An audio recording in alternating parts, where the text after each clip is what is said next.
Ole, ole, ole, ole. Yes!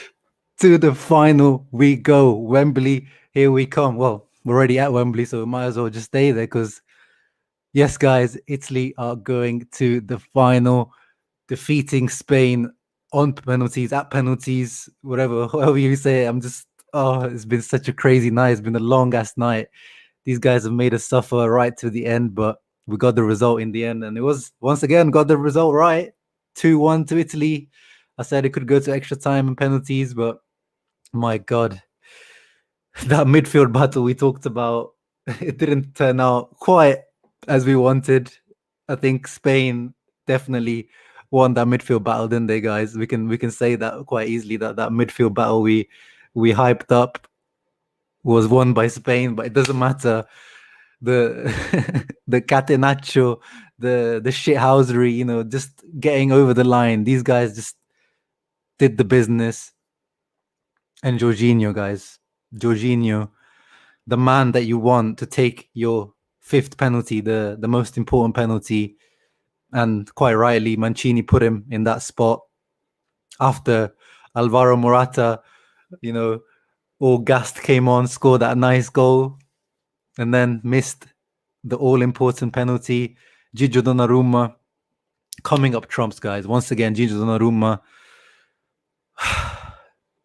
What a keeper Italy have for the next 10, 15 years. This is Buffon deja vu. This guy is a certified world-class keeper for the next, for this generation. And Italy have got this guy.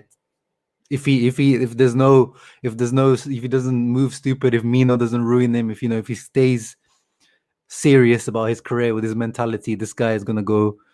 Well, he's already right at the very top now, and he's gonna stay at the very top. My goodness, guys, I'm so happy. Who's in the house, man? Who's in the house? Who's in the house? We got Indra Hari. What's up, bro? We got Luke Kellerman. Yes, my guy. Got Aris. Oh my days. Come on, guys. Come talk to me. Talk to me. I don't want to stay on for too long. Rabona TV was supposed to come on with me, but he's not feeling too good. He's been doing his live stream, and apparently he was sneezing a lot. So yeah, I had to change up the original plans. But hey, man, hey,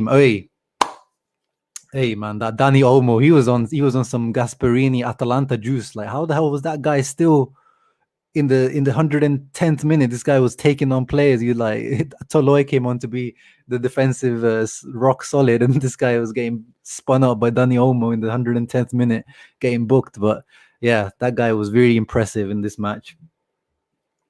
Gosh, Italy made us sweat, exactly, bro, but they got the job done. We've been so impressive every single match apart from the Austria one. And this one is the one where, this one and the Austria one, you just kind of did enough to just get over the line. And this one really struggled to get over the line, but they did it. This was my worry when we talked about it in my match preview yesterday. Austria was the only game Italy faced where the team came and pressed Italy really hard. And this is what Spain do. And yeah, Italy just couldn't handle the press, man. Like, Bonucci's radar was off today. Bonucci against Belgium was spraying pinpoint passes out onto the right, onto the left. Even Chiellini was contributing. Everyone was, because Belgium weren't pressing. You had time on the ball. But these Spanish guys, they come at you, and you've got a few seconds, you got a split second to make a decision, to get your technique right, to get your power right. They make life difficult as hell. And then when they have the ball, it's difficult as hell to get the ball back. What did you guys make of Mancini in terms of, I felt like the substitutions really weren't very good. Like, I love Mancini. He's obviously, we're to the final. I'm not going to complain about anything. But I felt like the substitutions were a bit, like, it broke the rhythm. The Immobile coming off and making Insigne as a false nine was an interesting point. We talked about that in the pre-match as well, because Spain did that with Dani Olmo as the false nine. And wow, that Luis Enrique really done Mancini in that first half, because no one knew how to pick up Dani Olmo. He was coming into those half spaces. No one knew what to do with Dani Olmo. Jorginho was supposed to pick him up. They didn't know who to pick up. It was crazy. Like, I don't know what like, Mancini must have been so confused because he doesn't know whether to tell Bonucci to go with him. Does Chiellini go with him? Yeah, like we can actually. Shall I get it up on the little tactical board quickly? Where Zabal. Let me share my screen because that was a crazy move by Mancini, man. Because I was in for if you put on what's his name, Raspadori as well.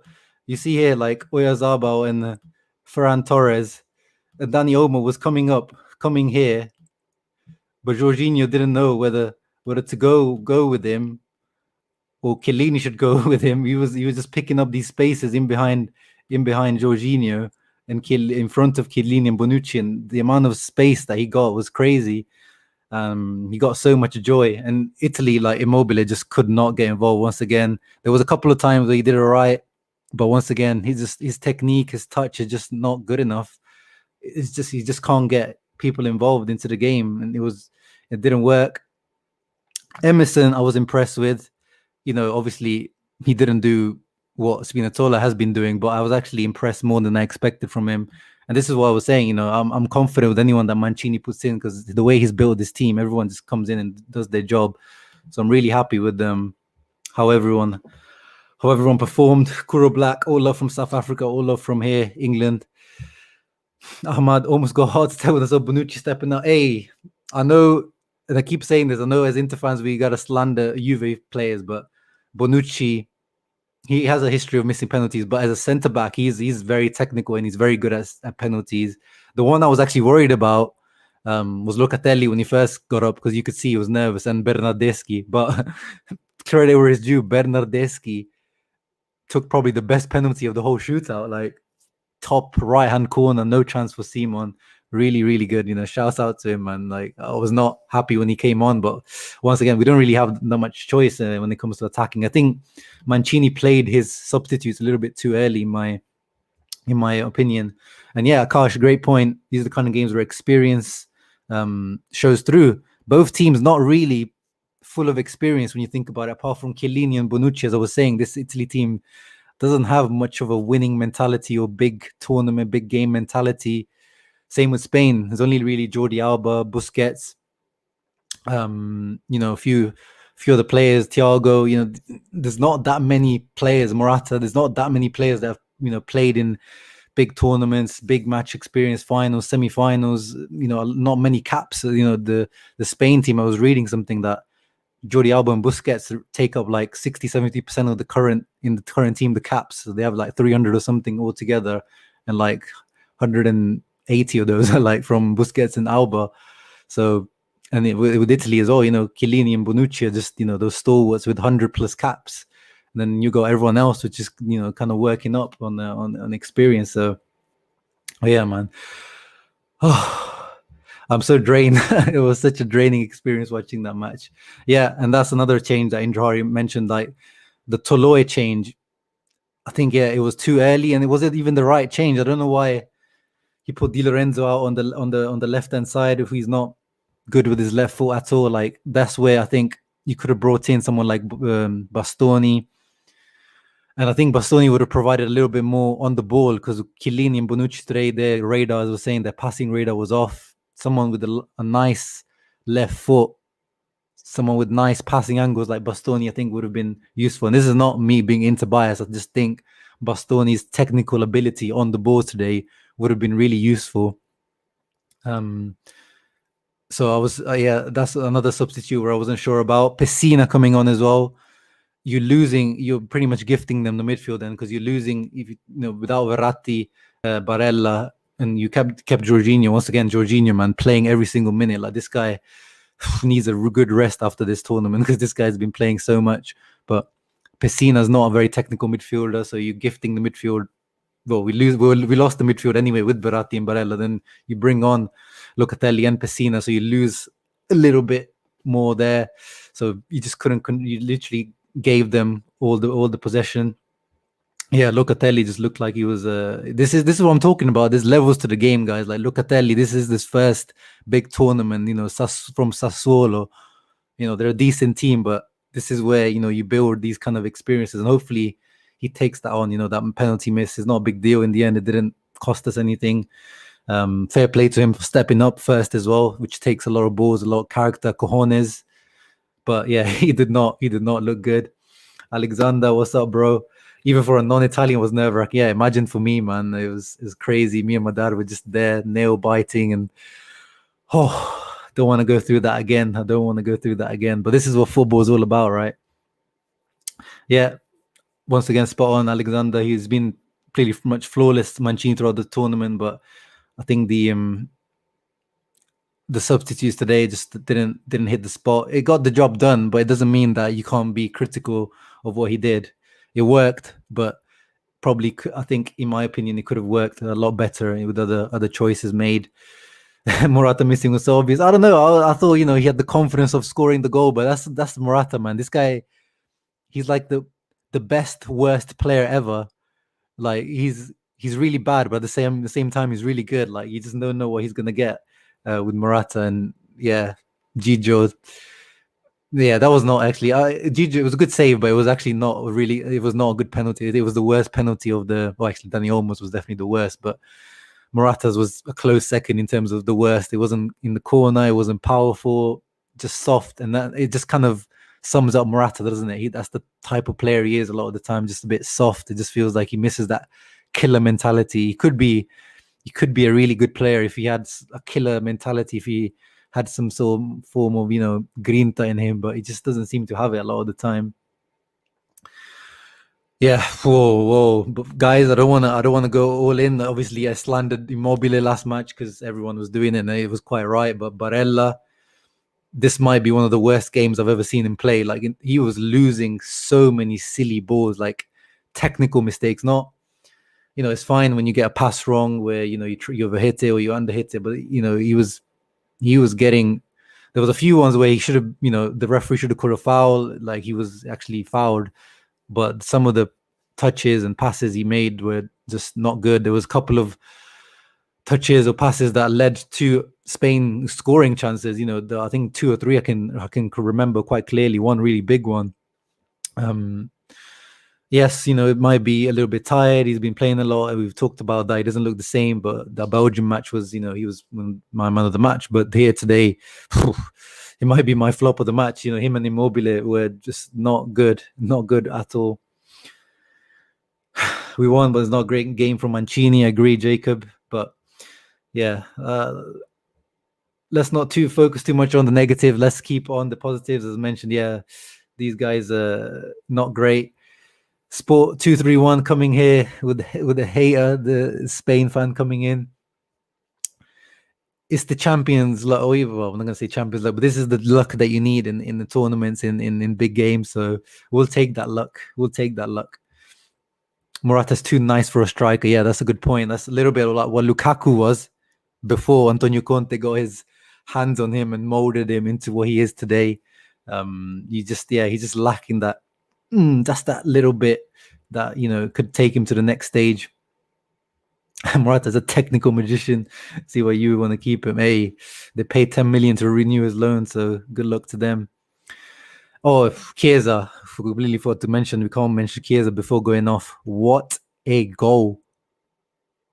Like, what a goal that was. Stepping up once again. This is what we've been saying. I know people have been unsure whether it's him and Berardi, and I've been saying, like, Chiesa this season has proven that he's a big match player.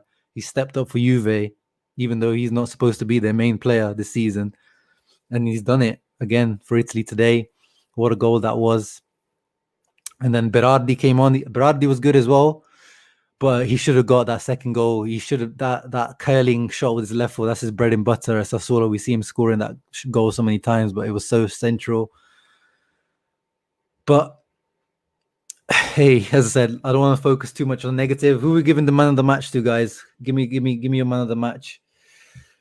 Let's talk about that before I go off. You know, Spain won the midfield battle. They had like 3 shots on goal or something like that. Yeah, let me just show you the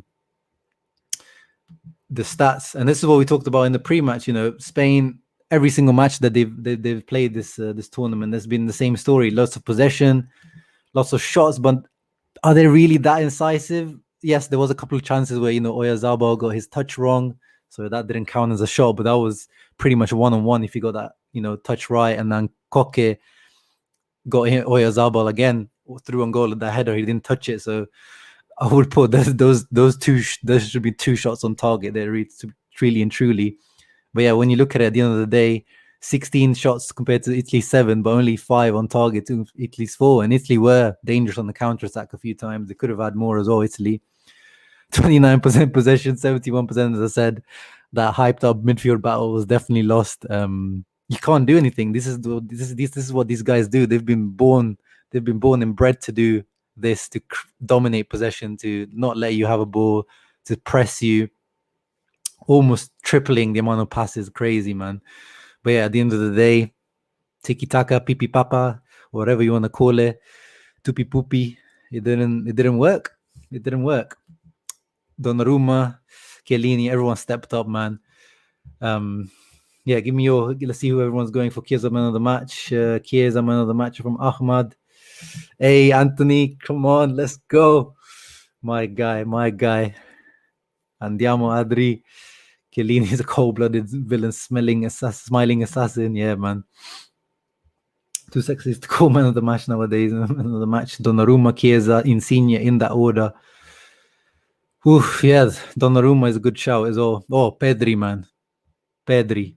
What a player Barcelona have on their hands. As I was saying about Donnarumma, Italy having a goalkeeper for the next 10, 15 years of true world class. What a midfielder Pedri is. As I said in my preview, he's my front runner for young player of the tournament. And if Spain got through, this guy could have been front runner for actual player of the tournament. But what a player, what a magician they have on their hands for if he's used right and if he develops in the right way. Pedri, really, you can see why they compare him to Iniesta. Like, that guy does not give the ball away, so smart, picks up space so well. Yeah, if Spain won the match, Pedri would have been my man of the match for sure. Yeah, everyone seems to be, a lot of people going for Chiesa. Di Lorenzo, ooh, that's a nice alternative shout. Di Lorenzo struggled against Doku in the last match. We've said that maybe he's a little bit of a weakness defensively, but today some of his covering runs, some of his defensive tracking was really, really top class. Like, there were some runs, people Ferran Torres a few times behind him that were making, but he always got to the cross first and covered really well. And even when he went out to the left-hand side, he was pretty solid. But I wouldn't give him my man of the match, but it's a good shout for like someone that maybe didn't get the shine today. Yeah, man. Yeah. Hey, man, if Ansu Fati was on that Spain team, I think they would have won. They needed just someone with that finishing ability out there on the pitch. Hey, we'll see. We'll talk about the final soon, man. Let's enjoy it. Let's just talk about today. Yeah, Olmo, another good shout for man of the match. Spain played great. Yeah, no, they played great, but I'm just saying they didn't have quite that cutting edge, but they definitely played better than Italy. There's no argument there. If England advanced, do you think they changed their style to pressing, or it's too late in the tournament? I'm sure Denmark will press. Nah, England have found what their style is, and this is like kind of not very attractive, kind of sit a little bit deep, rely on Rice and Calvin Phillips to break up play, and then let the front four and the bombing wing backs to kind of do the damage. Solid. I don't think they'll change. Like, what would you change? Everything is worked until now. Oh yeah, that Thiago cameo. Man, that guy is just vibes. He was just vibes on the pitch. He was just trying some long balls for the sake of it. But yeah, this penalty was nice though. But yeah, that was not a good cameo from Thiago. And I was scared. I was like, wow, these guys can bring on Thiago as a substitute. What depth. And that guy stinked it up. Hey, yeah, Di Lorenzo put in a Saint D'Ambrosio type performance. Yeah, as we said, Yvert, I think Bastoni would have been a better substitute. Yeah, as I said as well, shouts out to Emerson. Yeah, he hit the post as well. Good point. And yeah, I think he did well, and I'm happy, or I'm confident with him going forward into the final now.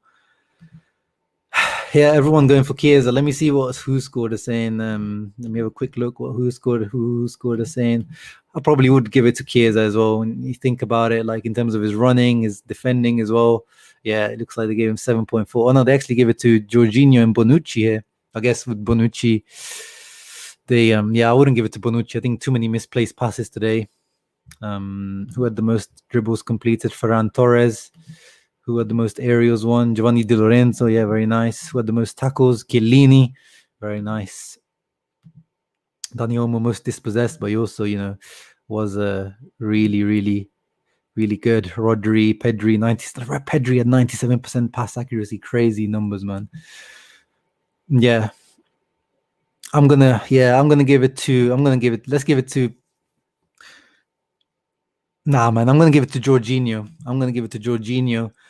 Winning penalty, stepping up at the perfect moment. Yes, he maybe didn't have the greatest game in terms of picking up the midfielders, defending, but it's not really his fault. It was Spain just outnumbered Italy in midfield with that false nine. Even when Morata came on, he was a false nine. That goal that Spain scored, Morata dropped really deep into midfield, and then they played that 1-2.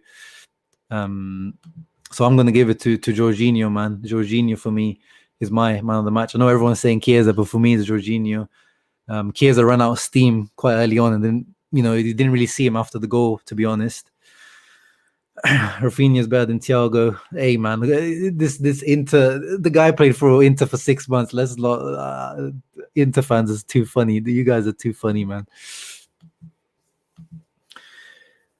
It was outrageous, that finish. It was, but I want to reward the guy who stepped up, at the most important moment, guys. We've seen Locatelli, it can happen. It's not a given to score in that moment. So that's why I want to reward Jorginho. That's why he was leading and he stayed until the last. He's been playing almost every single minute, so he deserves some praise. Hope he gets well soon, Ruslan. Spain really fielded Unai and Mikel in the same team. Arsenal always haunting me, catching smoke. Yeah, bloody hell, you can't stay. Arsenal are always haunting you, man. But yeah, guys, it's a really quick one today, 22 minutes. Jorginho, my man of the match, but it could have been Chiesa, it could have been Donnarumma, it could have been Bonucci, it could be Di Lorenzo. These guys, not the greatest performers, but did the job. Au revoir, Spain, or hasta la vista, Spain, Spagna. Let's see who it is next. Denmark, England. For me, it's going to be England, but let's see. Maybe the Danish boys come through. Do it for Christian Eriksen, our boy. Hope Barella comes back with the same football hunger in case he wins the trophy. Yeah, man. I hope actually first he gets some nice rest first. That's the first thing I want for Barella. I want him to have a nice 2 or 3 weeks off Sardinia, wherever he wants to go, somewhere on the beach where do nothing for 3 weeks. This guy deserves it. But yeah, guys, still so gassed. I'm gonna struggle to sleep. Make sure, guys, before you leave, to leave a thumbs up. It supports the channel. Tell your friends about this channel and subscribe if you're new to the channel. And I love you all. I love Italy. I love this team. I love Mancini. Can't wait till Sunday, to the final, to Wembley. Obviously, we'll be coming to you with the preview, so keep a lookout for that over the next few days. And yeah, Forza Azzurri, Forza Inter. Ciao ragazzi.